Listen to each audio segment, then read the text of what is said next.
नमस्कार साथियों। दुनिया में जब चर्चा होती है कि चीन और भारत कहां पीछे रह गए, तो आंसर निकलता है कि भारत ने मेड इन इंडिया बहुत लेट शुरू किया। चाइना 1980 के दशक में ही अपने यहां पर निर्माण की सुविधाएं विकसित कर दिया था। समझदार अर्थशास्त्री सलाह देते हैं कि अच्छा है, भारत भी अगर मेक इन इंडिया करेगा तो फायदा रहेगा। चलिए, बहुत अच्छी बात है। लेकिन आज का सेशन जो हम आपके साथ साझा कर रहे हैं, यह बड़ा ही अजीबोगरीब है।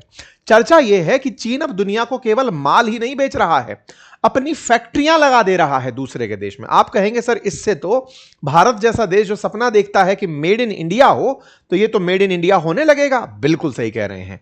यानी कि जैसे मेड इन चाइना होता था, अब मेड इन इंडिया टैग होगा, लेकिन मेड बाई चाइना होगा। जी हां साथियों, ये भारत के नहीं, दुनिया भर के देशों की और विशेष रूप से बहुत समझदार बनने निकले ट्रंप के साथ तो ये धोखा हो जाएगा। आप पूछिए कैसे?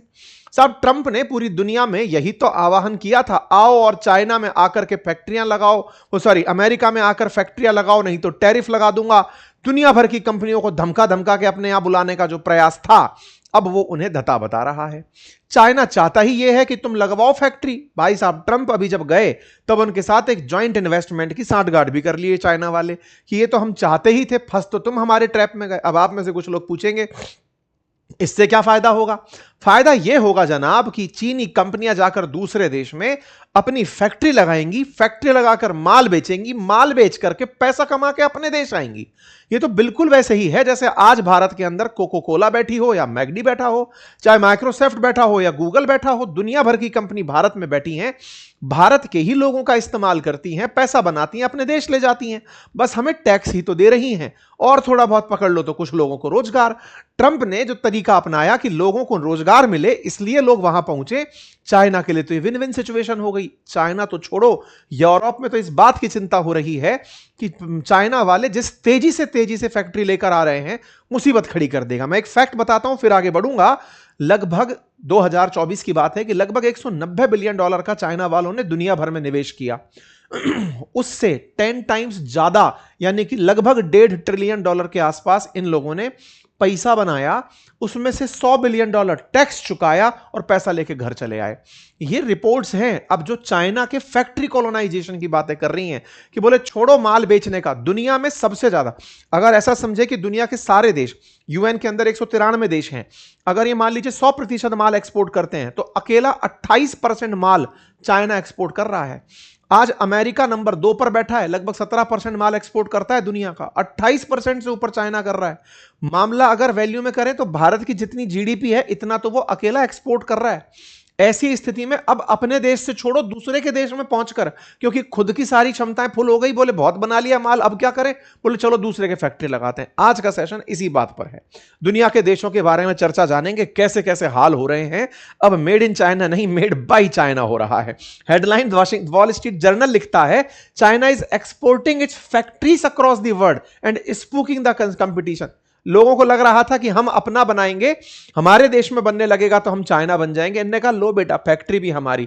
ये तो ब्रिटिश ईस्ट इंडिया कंपनी वाले जो किया करते थे, कच्चा माल लेके ब्रिटेन में माल बनाना, इनने कहा सुनो, माल भी यहीं बनाएंगे, तुम्हारे को ही बेचेंगे, पैसा ले जाएंगे, हमको क्या ही हेडेक है। चाइना खेल रहा है बॉस। यही कारण है कि ये बहुत बड़ी सुर्खी बन चुका है। खैर, खेल तो हमारे बच्चे भी रहे हैं इन दिनों। जी हां, आजकल जो हमारे एआई के कोर्सेज चल रहे हैं, जिनकी क्लासेस का लिंक हमने कमेंट बॉक्स में लगा रखा है, समर वेकेशंस में हमने बच्चों को कुछ टास्क दिया था, वीडियो मेकिंग का, ऑडियो जनरेशन का, स्क्रिप्ट राइटिंग का। बच्चों ने क्लास में जो बनाकर दिखाया, बस उनका मैं सैंपल आपके सामने रख रहा हूं। ये क्लास में ही बनाए हुए वीडियोस हैं, ऑडियोज हैं, जो हमारे जो 10-10 साल के, 12-12 साल के बच्चे इन दिनों क्लासेस पढ़ रहे हैं, एआई के यूज सीख रहे हैं, उन्होंने कैसी कैसी स्टोरीज बनाई हैं एआई की मदद से। ये कुछ स्टोरीज के सैंपल्स हैं जो हमारे विद्यार्थी इन दिनों लगातार लाइव क्लासेस ज्वाइन करके चीजें सीख रहे हैं। उनको हमने ये प्रॉमिस किया था कि आपके काम को हम सबको दिखाएंगे, तो साहब बढ़िया बच्चों ने खूब सारे अच्छे अच्छे वीडियोस क्रिएट किए हैं, एनिमेशन से स्टोरीज बना रहे हैं, और अब जल्दी ही वो वेबसाइट भी बनाना सीखेंगे। और तो और कुछ स्टोरी राइटर्स ने स्टोरीज भी अच्छी लिखी हैं, कुछ बच्चों ने एनिमेशन से वीडियो गेम्स तक क्रिएट करने शुरू कर दिए हैं। यदि आप भी सिखाना चाहते हैं अपने बच्चों को, तो लाइव क्लासेस अभी चल रही हैं, जल्दी से जाइए और उन्हें ज्वाइन कराइए, बच्चों को कुछ नया सिखाइए। ठीक है, कुछ ने तो वीडियो गेम तक बना बना के हमें भेज दिए हैं। एनीवे, चलिए, तो लिंक मैंने कमेंट बॉक्स में लगा दिया है। अगर आप भी अपने बच्चों को सिखाना चाहें, घर की महिलाएं, घर के वयस्क भी सीखना चाहें, जरूर ज्वाइन करें। एआई का यूज आज के समय के लिए अच्छा है। फिलहाल हम चाइना के ऊपर वापस लौटते हैं। तो साहब, दुनिया की जो फैक्ट्री थी, अब वो फैक्ट्री खुद उठ करके दुनिया के देशों में पहुंच रही है, यानी मेड इन चाइना की जगह मेड बाई चाइना हो रहा है। ये रहे सारे डेटा जो स्टैटिका से मैं आपको बता रहा हूं कि चाइना दुनिया में 28.9% माल बना करके बेच रहा है। यानी कि माल जो है ना, वर्ल्ड का जो मैन्युफैक्चरिंग हो रहा है, चाइना नंबर 1 पर है, 17% के साथ अमेरिका खड़ा है। हम कहां खड़े हैं? 2.8% के साथ खड़े हैं। यानी हमसे सीधा 10 टाइम्स ज्यादा मैन्युफैक्चरिंग चाइना कर रहा है। यानी कि हम वैल्यू में नापे तो अमेरिका मिल जाए, भारत मिल जाए, जर्मनी मिल जाए, सब मिलकर के 4.1 ट्रिलियन का टोटल प्रोडक्शन करें, अकेला चाइना खुद $4.16 ट्रिलियन का एक्सपोर्ट करता है। मतलब समझिए कि भारत तो कहीं खड़ा ही नहीं है, 10 टाइम्स हमसे ऊपर की तरफ निकल कर खड़ा है। और एक्सपोर्ट कहां कर रहा है? अमेरिका को, यूरोप को, लैटिन अमेरिका को, एशिया के कई देशों को उठा उठा कर माल पड़ रहा है। अभी जब ट्रंप गए समझदार बनते हुए, तो इन्होंने कहा कि चलो साहब हमारे देश में निवेश करने आओ। बोले नेकी और पूछ पूछ मिलकर इन्वेस्टमेंट बोर्ड बना लिया। यह रही खबर 17 मई की। चाइना ने कहा कि हम तो एग्री हैं यूएस के साथ ट्रेड और इन्वेस्टमेंट बॉडी बनाने के लिए। मतलब जब ट्रंप कह रहे थे ट्रेड के अंदर टैरिफ लगाऊंगा, मेरे देश में बनाने आओ, ये तो खुद तैयार बैठे थे कि लो जी, तैयार करके बैठे हैं, अपन तो चल रहे हैं, अमेरिकियों को नौकरी देंगे, पैसा कमा के ले आएंगे, हम अपना क्यों खर्चा करें। ऐसी चीजें निकल कर आ रही हैं कि अमेरिका के मिशिगन राज्य में एक चीनी कंपनी है जिसका नाम है गोशन। उसने $2.5 बिलियन के आसपास इन्वेस्टमेंट की योजना बनाई थी। लोग विरोध में उतर आए कि नहीं, चाइना का नहीं चाहिए, पैसा ले जाएंगे ये लोग। विरोध चल रहा है। ऐसे ही दुनिया के अंदर जब इन्होंने देखा अमेरिका में इस तरह का विरोध हो रहा है, तो इनकी एक बैटरी बनाने वाली कंपनी है CATL, उसको फोर्ड के साथ पकड़ा दिया कि फोर्ड वाले CATL से बैटरी बनाएंगे, अंदर ही अंदर डिजाइन सब CATL करेगा। और ये अमेरिका में नहीं, हंगरी, इंडोनेशिया, स्पेन, सब जगह प्रोजेक्ट चलाने पहुंच रहे हैं। मतलब इन्होंने अब अपनी कंपनियों को पहुंचाना शुरू कर दिया कि वहीं जाओ, मार्केट को पकड़ो, खा जाओ उस जगह को। ऐसे ही आप उठाकर देखें तो चीन की एक कंपनी और है मीडिया के नाम से, जो कि स्वीडन की इलेक्ट्रोलक्स के साथ साझेदारी कर रही है। अमेरिका के साउथ कैरोलिना और मैक्सिको के अंदर पूरी तरह से मैन्युफैक्चरिंग प्लांट शुरू कर रही है। ब्राजील और थाईलैंड के अंदर कई उत्पादन इकाइयां बना रही है। कारण सिर्फ इतना सा है कि चाइना ने वर्ष 2000 के अंदर एक स्ट्रेटेजी बनाई थी जिसका नाम था चाइना चुहाई स्ट्रेटेजी। अब ये चाइना चुहाई स्ट्रेटेजी क्या थी? असल में इनका मतलब था गोइंग ओवरसीज, यानी देश से बाहर निकलो और जाकर के बाजार पकड़ो। शुरुआत कैसे हुई? तो इन्होंने सबसे पहले यिन जिनलाई नाम के एक विदेश निवेश के अंदर बुलाओ और घरेलू पूंजी को अपने अंदर बनाओ। स्टेप वाइज स्टेप चलाया कि सबसे पहले हम यिन जिनलाई करेंगे, यानी इंपोर्टर्स को, FDI को अपने देश में बुलाओ, उनकी तकनीक सीखो, सस्ते में सब कुछ सीख जाओ। इसे रिवर्स इंजीनियरिंग भी कहते हैं कि मान लो दुनिया की कोई कंपनी आपके यहां आई, आपने उससे बनाना सीख लिया, बना करके सस्ते दाम पर अपनी लेबर यूज करके उसको रिवर्स इंजीनियरिंग से सस्ता बनाकर बेचा। जैसे मेड इन चाइना करके आप लोग मजाक बनाया करते थे, वो इनकी यिन जिनलाई तकनीक थी, मतलब स्ट्रेटेजी थी, वर्ष 2000 में अनाउंस हुई थी। दूसरा है जू चुकू तकनीक, जिसके अंदर ये एक्स्ट्रा पैसा अगर बना लिए तो विदेशी बाजारों को जाओ और उनके संसाधनों को वहीं पकड़ करके अपनी अब अच्छी तकनीक वहां पकड़ के माल बनाओ। ये सारी कहानी वर्ष 2000 के अंदर इनके एक महासचिव हुए थे जियांग जेमिन, उनके द्वारा सजेस्ट की गई थी। 2013 के बाद इन्होंने बेल्ट एंड रोड इनिशिएटिव के तहत दुनिया को अपना कर्ज देना शुरू किया और वहां से फैलना इनका शुरू हुआ। आज शाओमी जैसी कंपनी या वीचैट जैसी कंपनियों ने दुनिया भर में जो तहलका मचा रखा है वो इसका प्रमाण है। चाइना ने आउटवर्ड FDI यानी अपने देश से दुनिया के देशों में जो निवेश किया 2024 में वो $192 बिलियन का था। ये चाइना का ही फैक्ट शीट है जो दिखा रहा हूं आपको। इसके अंदर ये डेटा है, आप पढ़िएगा तो यहां निकलेगा 3.6 ट्रिलियन US का सेल्स रेवेन्यू जनरेट किया है इन लोगों ने अपने देश के बाहर जाकर के, और मात्र $82 बिलियन का इन्होंने टैक्स चुकाया है। मतलब कि कितना सा पैसा लगाना और उससे कई गुना ज्यादा पैसा कमाकर वापस ले आना, यह काम अब चीनी कंपनियां कर रही हैं। क्यों? क्योंकि घरेलू बाजार में फैक्ट्रियों ने इतना प्रोडक्ट बना लिया कि अब बना हुआ माल उनको दूसरे देशों में डंप करना पड़ता है, सस्ते दामों में बेचना पड़ता है। बोले वहीं जाओ, लोगों को नौकरी मिलती है तो खुश भी होते हैं, और वहीं जाकर के अपना काम करो। यही कारण है कि जो चीन का खुद का घरेलू इन्वेस्टमेंट है वो 3.8% की गिरावट दर्ज कराया है, लेकिन ये बाहर निवेश करके उसको कंपनसेट कर रहे हैं।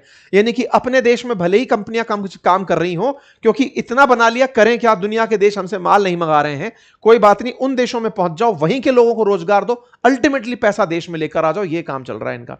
आज जब भारत $650 बिलियन के फॉरेक्स रिजर्व के साथ खड़ा है, ये लगभग $4 ट्रिलियन का फॉरेक्स रिजर्व रखकर बैठे हुए हैं। ये दर्शाता है कि चाइना किस तरह से बाजार को पैसे से, पावर से, सब तरह से पकड़ता हुआ चला जा रहा है।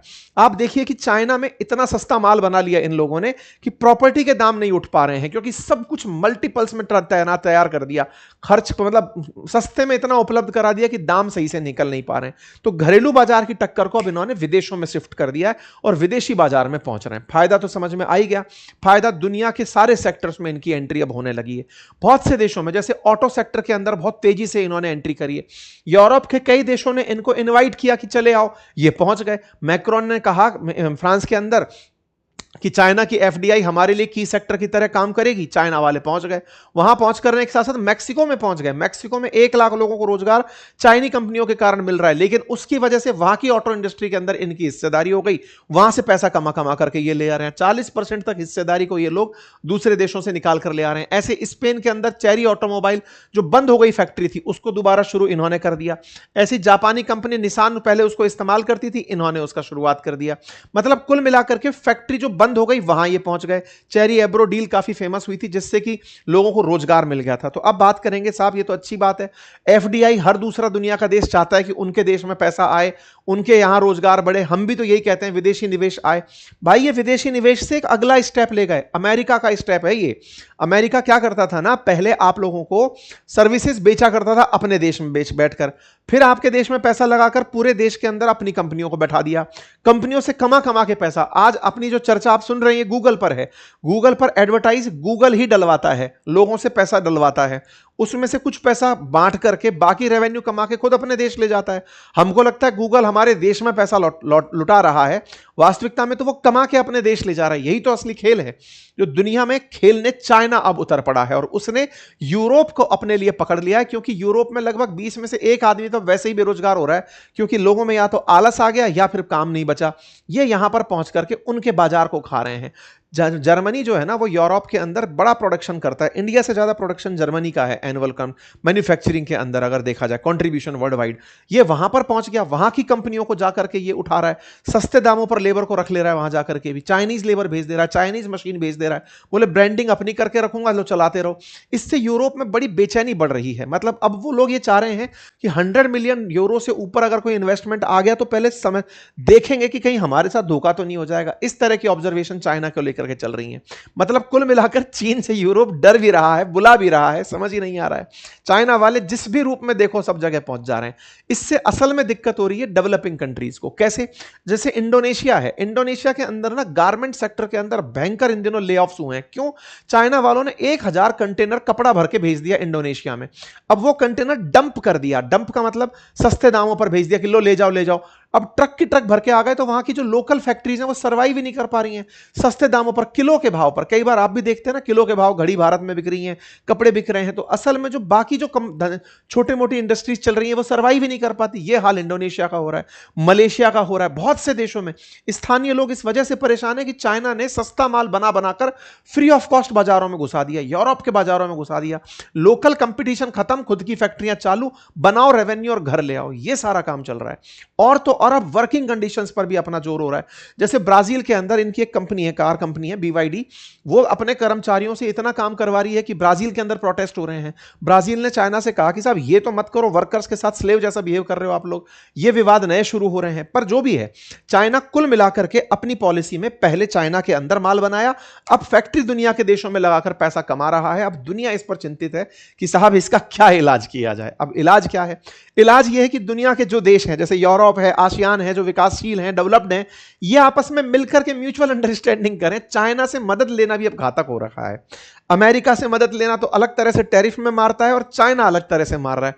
चाइना से बचने के लिए जो बचे हुए लोग हैं, जिनका इस्तेमाल चाइना कर रहा है, उन्हें बचने के लिए संगठित होने की आवश्यकता है। बाकी आपको क्या लगता है जरूर बताइए।